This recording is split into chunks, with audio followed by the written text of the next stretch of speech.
참 예수님 사랑합니다. 마음을 모아 사랑을 모아 함께 또 가톨릭 교회 규리서를 함께 공부하도록 하겠습니다.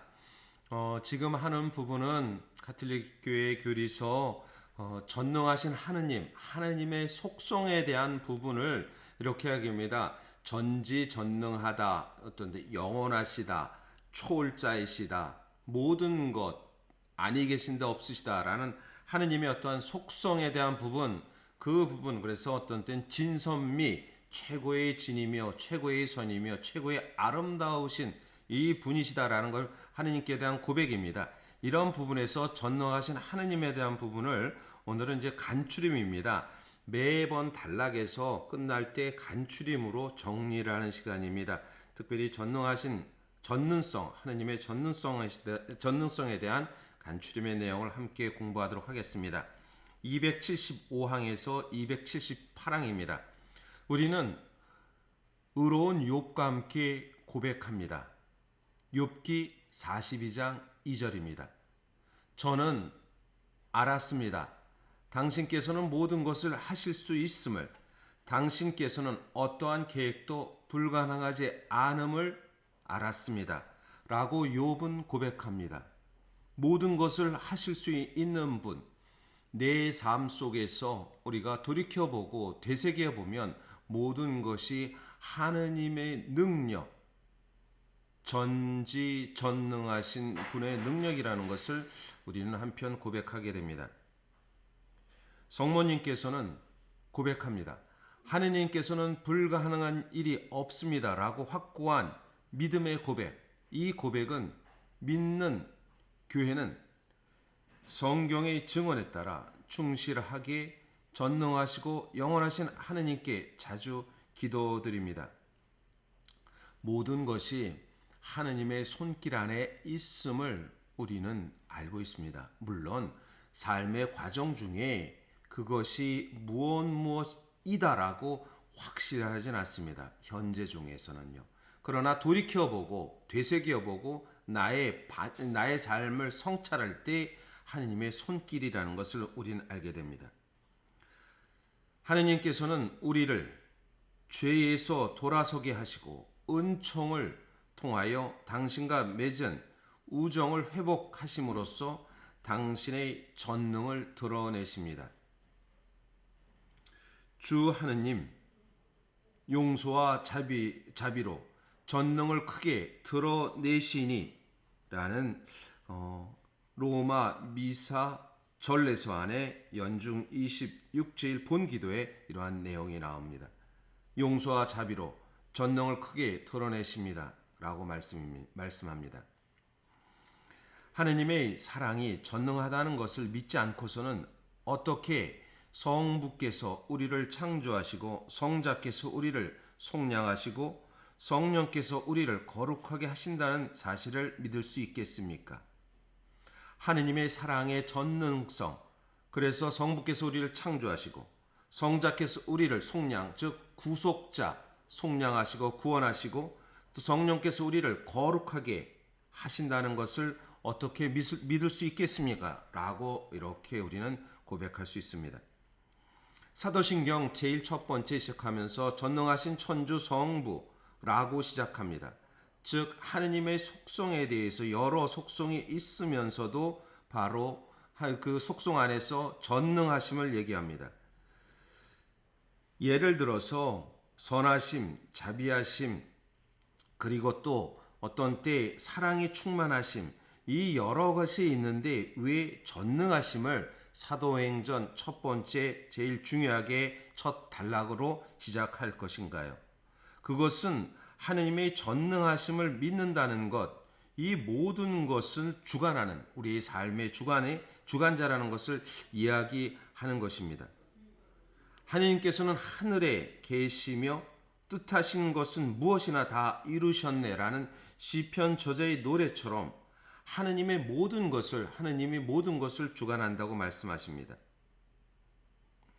전능하시다는 그 말마디가 어떤 때 전제주의적, 맹목적인 강압, 폭력의 전능, 모든 능력을 뛰어넘은 억압적 지배라고 생각할 수도 있습니다. 그러나 그것이 성경은 그렇지 않다라는 하느님의 전능성에서는 모든 것을 하실 수 있는 분이시며 그분은 자비와 용서를 해주시는 분으로서의 전능성을 얘기합니다. 전능하신 하느님 아버지라는 것은 어렵고 힘들 때 그리고 마치도 무능하게 보였을 때도 하느님의 눈길에서 위로와 힘을 주시며 마치도 람브란티의 그림에서 자비로우신 아버지 돌아온 탕자의 이야기에서 한쪽은 왼손은 아버지 손, 오른쪽은 어머니 손으로 이렇게 껴안는 그 모습에서 하느님의 자비와 용서의 전능성입니다. 불행, 고통, 악을 경험하는 곳 안에서 하느님의 전능은 모든 것을 뛰어넘는 마치도 우리 인간이 생각하는 모습과는 다른 그 답을 우리에게 주십니다.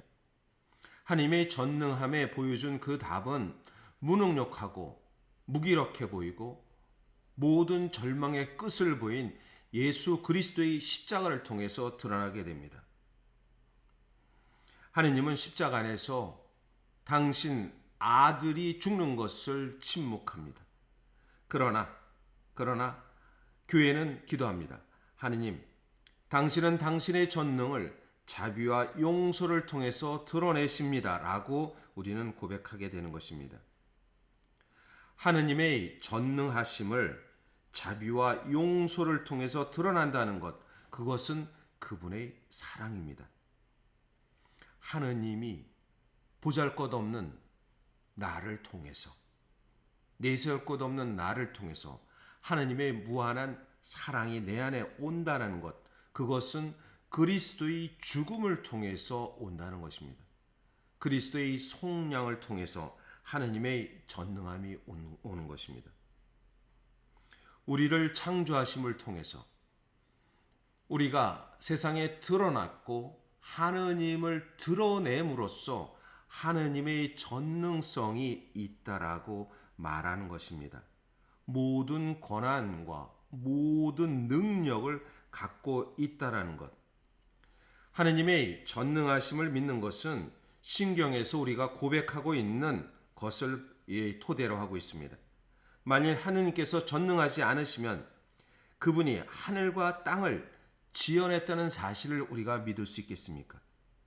그리고 그리스도께서 인간이 되셨고 우리를 위해 죽으셨고 그리고 참으로 부활하셨다는 그리스도의 업적을 우리가 어떻게 믿을 수 있겠습니까?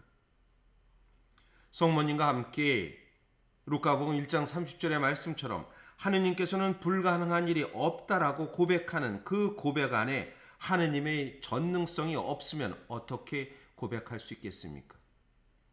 우리 자신을 한번 돌이켜보면 좋겠습니다.